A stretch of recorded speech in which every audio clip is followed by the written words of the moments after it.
It's still pitch black out too, and there is a wind advisory, and it's freezing. I'm actually gonna put my coat on my lap because it's 30 degrees outside right now, and it's really not gonna get any warmer throughout the day. I had to get here early and film a video about the Casey Anthony documentary. I know there's a lot of people that are like, I'm not gonna watch it, I'm not gonna give that woman any money. It's already been made, and I don't care about the money. Whoever wants to pay her can pay her. I want to watch because I was invested in the case. Like, when it happened, I was following it, and I've tried to keep updated. And over the years, I've watched so much about it just on true crime, like YouTube and what's came on TV. And I was gonna be open to the documentary and see if any new evidence or anything new, like new reliable witnesses, were coming forward to say anything different than, yes, this building makes terrifying noises in the morning. Just to see if there was anything notable, That's not what the documentary was. The documentary was not, are they calling it that? I hope they're not really calling it that, but it was just her not even really telling her side of the story, but her justifying and trying to give reasons why she's a liar.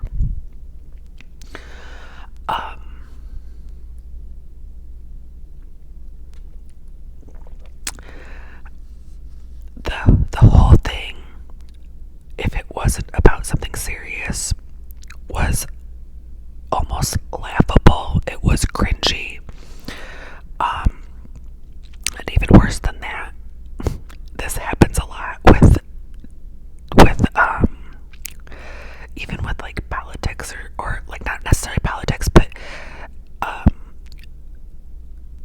different things that come out that your friends or family will watch that they didn't really fact check, or they don't care to look further into, and then they say like, oh my god, did you know that this is happening?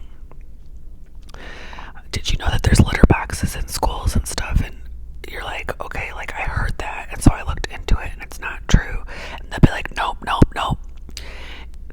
It is true because so and so said it's true. So that's like what's happening with the Casey Anthony case. Is like, I'm seeing people, oh my god, no, I'm questioning the whole thing, and now I'm questioning their judge of character, their intelligence. They have like their pattern recognition.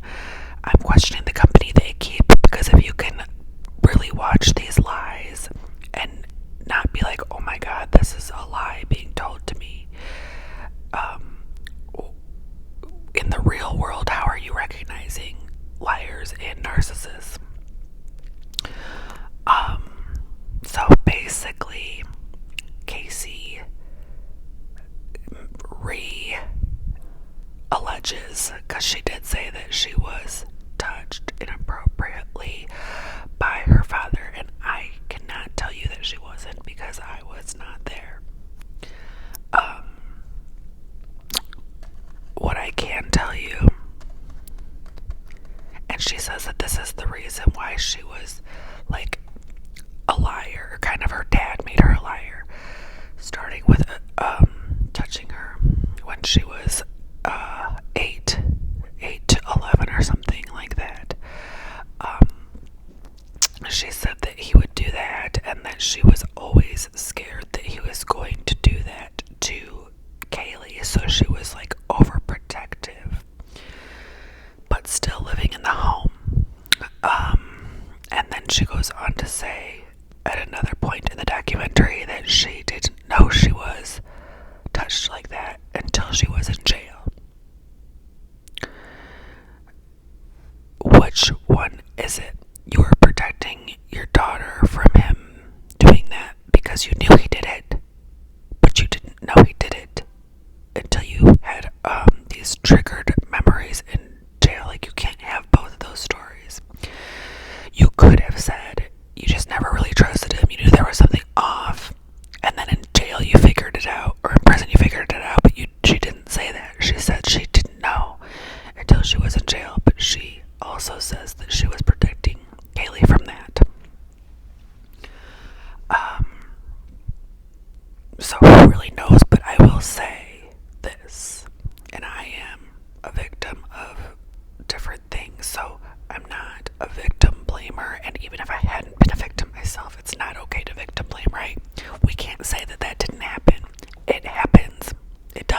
chooses to accuse people of, like falsely accuse people of.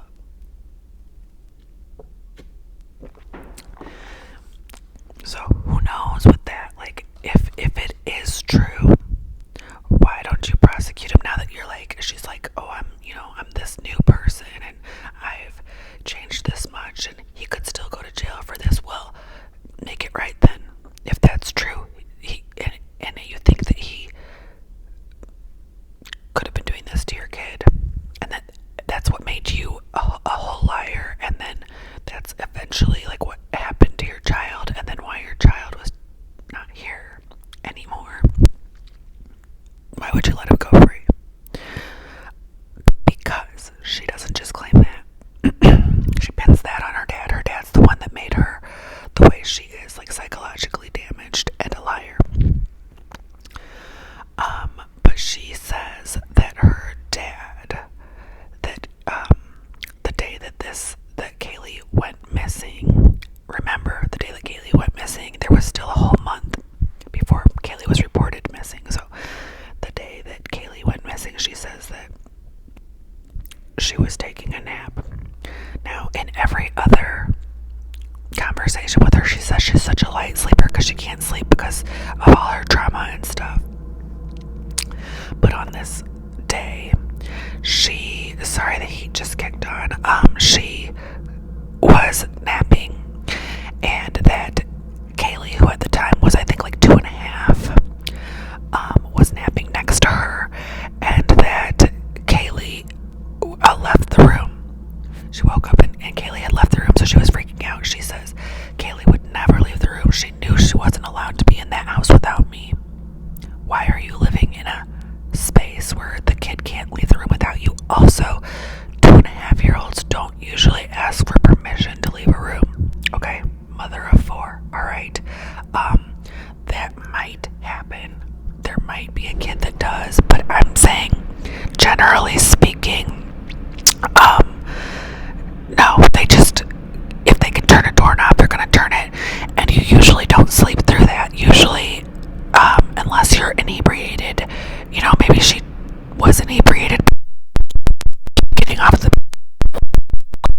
As a mom, you get up. I'm not saying this is how accidents do happen, and you can't always have every single little thing, and accidents do happen. But she claims that Kaylee got out of the room that day, and that she went looking for her, and that she went out in the yard looking for her, and there was a pool in the back to the pool, so you couldn't get in the pool,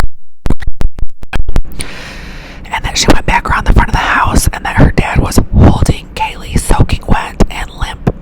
So she's claiming that Kaylee was done, like not, I don't know, that she was no more, and that her dad was fault, damn you caused this, and then he wipes his, like, that demeanor off and then says, I'm gonna fix this for you. That's what she claims, right? So she claims that he then goes and takes Kaylee off, and that in her head, because her dad said, it's alright, I'm gonna fix this for you, that she thought that he brought Kaylee back to life somewhere, and that Kaylee was fine.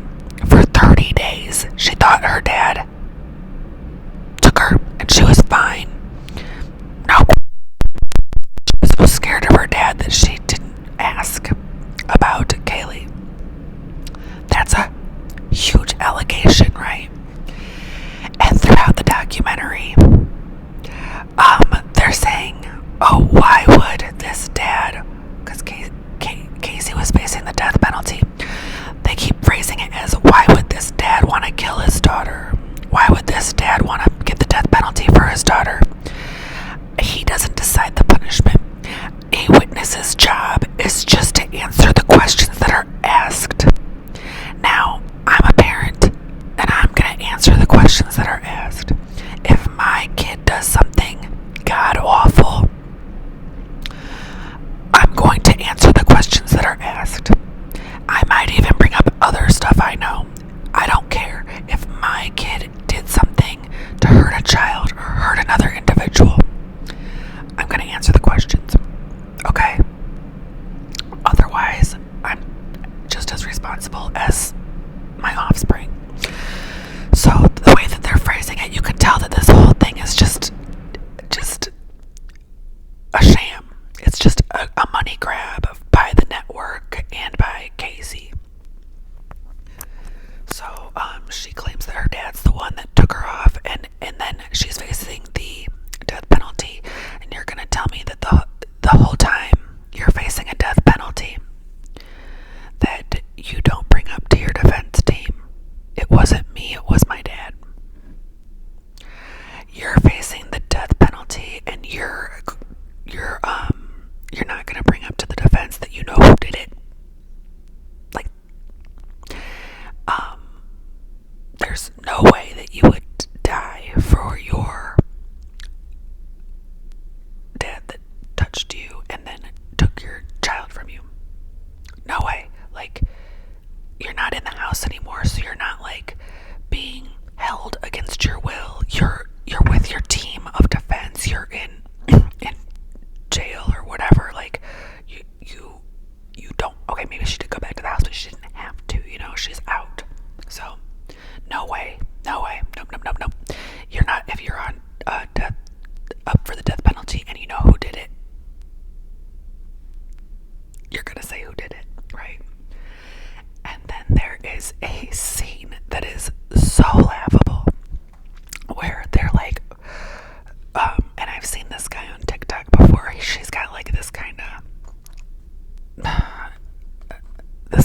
this male friend, and they try to pretend like he's like, I can't believe she did it. Well, first of all, I've seen this guy on TikTok before. Like, he already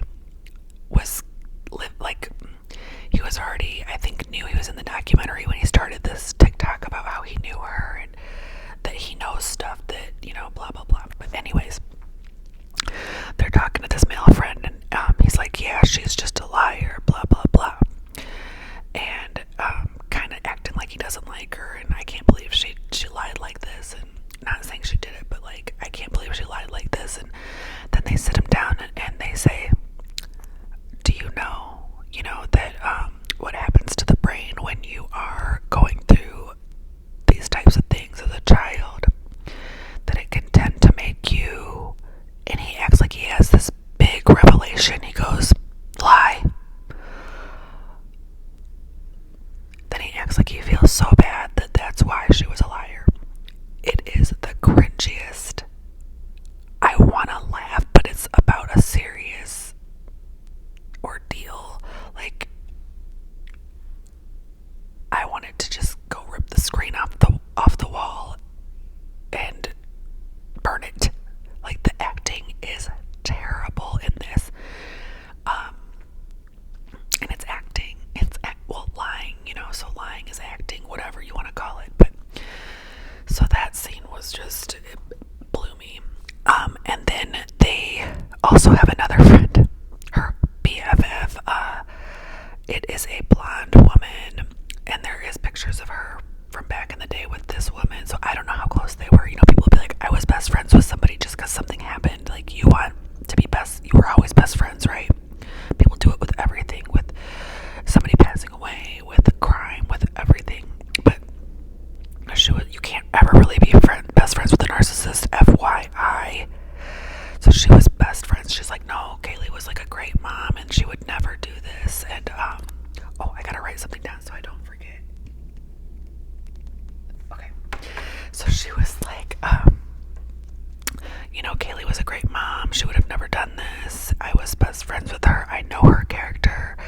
And they were like, okay, so what about Universal Studios? Because if you don't know, Casey acted like she worked at Universal Studios. She had told this lie to her parents too. So when the cops were like, where do you work? She said, I work at Universal Studios. She even took it as far as they were like, well, okay, show us your office. She took it all the way that far. She didn't have an office. Nobody there knew her. Like, that's how far she can take a lie, okay? That's how far she can take a lie. That's not normal, okay?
know any of this. Okay. Why would I believe anything you have to say? Maybe you are naive, but you're certainly too naive to be having an opinion then.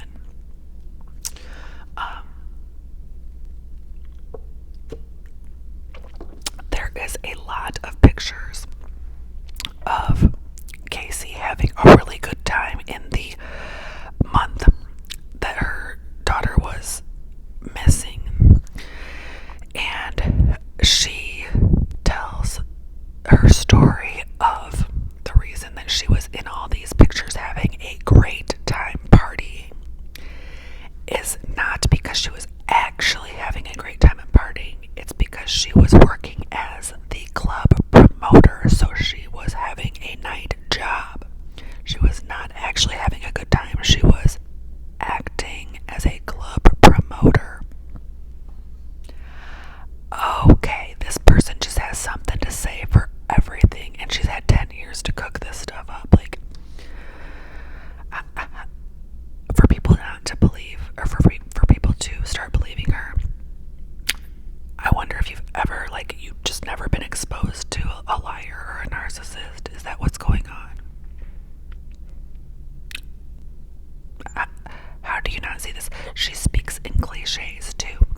When she's like, it's like she heard some stuff from sources, like other people telling their stories, or maybe therapy, and you could just tell it's like patchwork, because when she's talking about her dad doing stuff to her, she's like, yeah, I, had to do this and this, and I couldn't fight, or he would do this, and she goes, and then it was fine during the day, everything seemed normal, and then at night I had to be daddy's special girl. I do not think that anybody telling their story tells it like that. I don't.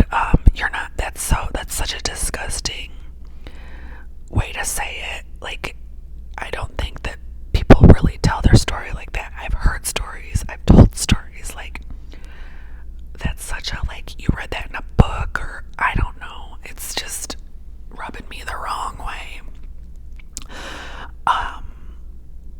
Okay. And then there were the checks. Okay. So this is not in the documentary. This is something that this is something that's going around TikTok, and so verify it if you want. I totally believe it. It was in the month that she was living the good life, right? Because she has a good life tattoo that she got during this month, the Good Life Bella Vita. She was hanging out with a friend that was going on vacation, and that friend had $400 in cash in her home.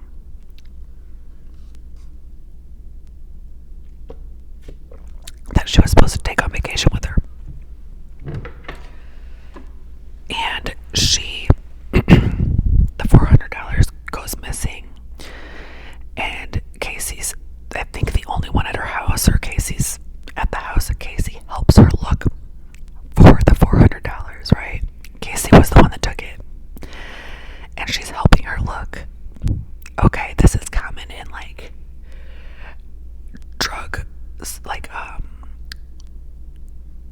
a drug addict story. Like, this is a thing that they do, but it's probably a thing that just regular, not okay people do too, but she took it, and she also helped her look. What kind of a person helps you look for something that they stole? So she helps her look for it. I don't think it's ever found. No, it's not found, because she does take that money and use it. That's part of the cash that she had when she got her tattoo, the Good Life tattoo. Also, she has to take this friend to the airport. So she takes her to the airport and gets to keep this friend's car. Like, that's how she's running people. I don't know what the hell kind of people she probably just really vets them to make sure that they're gonna just do whatever she wants, because ain't no way I would let this be around my kid. No, nothing. So she uses this woman's car, and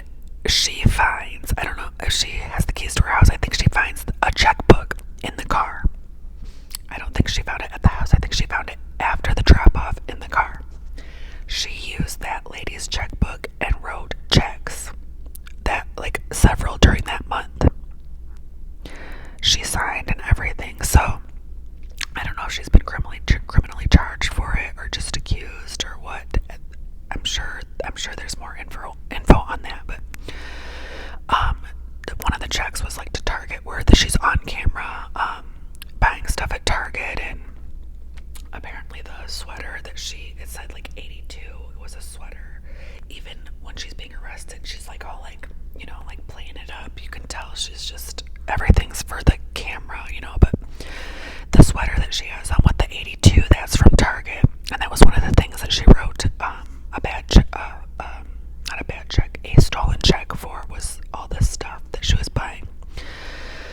So we're talking about somebody that will just take stuff that's not theirs, will just play, and these are serious accusations. Like, I hope her dad goes after her. So the tattoo, it says The Good Life, right? And they're like, okay, can you tell me about your tattoo? And she goes, the tattoo? You mean the F you to my family? So she says that her tattoo it says The Good Life because that's what her family wanted her to pretend to be. Her whole life was like the good life. So it was, it said the good life, but it meant not the good life. Okay? Like I said, she will just say something for everything. Is George Anthony a creep? I have no idea. Possibly. I wouldn't put it past anybody. So, but I will say this. People are like, okay, he's a creep because he talks about, smelling his granddaughter. Have you ever grieved before? First of all, I smell babies all the time. Like, every time I hold a baby, I'm like, oh, it's so precious. Even when they're dirty, they just like, oh, they're just so like baby. They have a baby scent, and that's a scent that's talked about all the time. My teenager, she smelled like a baby for years and years, and I was just like, oh, she was just so cuddly, and she just smelled like a baby for years and years. And like, I smell little, like my baby now, like after he takes a shower and stuff, I'll just smell him, or just like on a summer day, and he's kind of like gross, but he smells like a little savage little kid, and I'm just like, oh, my baby. And there's nothing weird about that.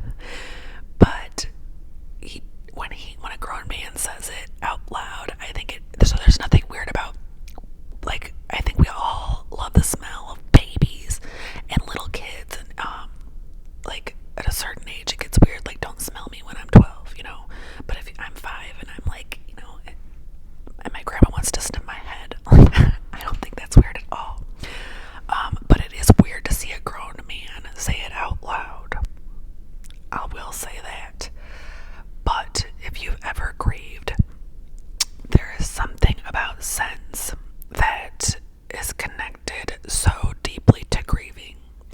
You will get a whiff of something, or you will just remember the way your grandma smelled, or their grandma's lotion. So scent and sensories are so tied to grief that I can't say that, you know, that there was nothing, that it wasn't innocent for him to say that. It's hard to watch. It's a little cringy, but I'm not gonna say when she's watching this memorial service that she claims she's never seen, right? She claims she's never watched her own daughter's memorial service. And she's watching it, and George is up there, and he's like, I'll miss the smell of her hair. I'll miss the smell of her sweat when she comes in from playing. And she goes, oh, and she like covers her eyes, and she goes, he just openly admitted to the world that he's a pede. No, he didn't. What? That's not what he said. Like, you could have said, okay, that tells me he's a pede or something, but he did not just openly admit to the world that he's one. Like, if you think that's what he meant, like, that's kind of, you could say like, oh, that's what he used to do to me. I don't know, you could say a million things, but he did not just openly admit to the world that he's a pede, and she just acts so dramatic about it. She acts like she's never seen this before. Honey, you've seen every bit of this before. And then she goes, I just need a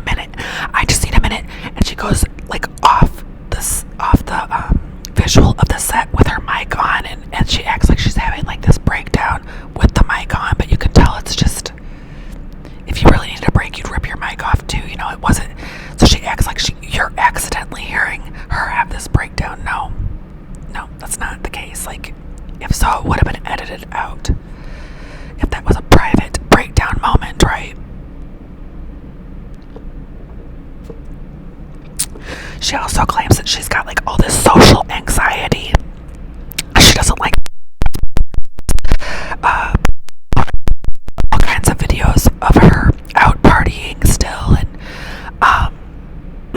dancing and going even on stage with bands and stuff. So she's living. She's not losing any sleep. I guess she got like, people are like, why isn't she getting her ass beat?